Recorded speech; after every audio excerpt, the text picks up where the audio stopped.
আসসালামু আলাইকুম ওয়া রাহমাতুল্লাহ। অবিবাহিত মহিলার স্বপ্নে পানি দেখার ব্যাখ্যা। স্বপ্নে ঝকঝকে বা পরিষ্কার পানি দেখা।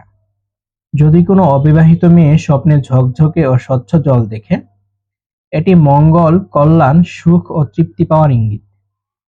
এছাড়া এটি নির্দেশ করতে পারে যে ভবিষ্যতে সে একজন ন্যায়পরায়ণ, চরিত্রবান ও ধর্মভীরু পুরুষকে বিয়ে করবে। স্বপ্নে দূষিত বা নোংরা পানি দেখা।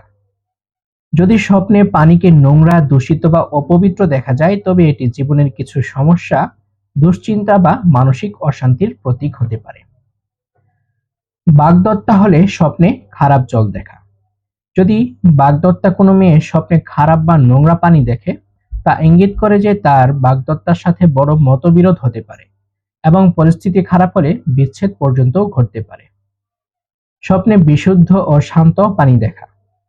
স্বপ্নে বিশুদ্ধ, পরিষ্কার বা শান্ত পানি দেখা স্বপ্নদ্রষ্টার জীবনে শীঘ্রই আসা সুযোগ সুবিধা, শান্তি ও মানসিক প্রশান্তির লক্ষণ। প্রিয় দর্শক, আজকের এই ভিডিওটি এই পর্যন্তই। আমাদের পরবর্তী ভিডিওগুলো দেখতে আমাদের চ্যানেলটি সাবস্ক্রাইব করে আমাদের পাশেই থাকুন। আসসালামু আলাইকুম ওয়া রাহমাতুল্লাহ।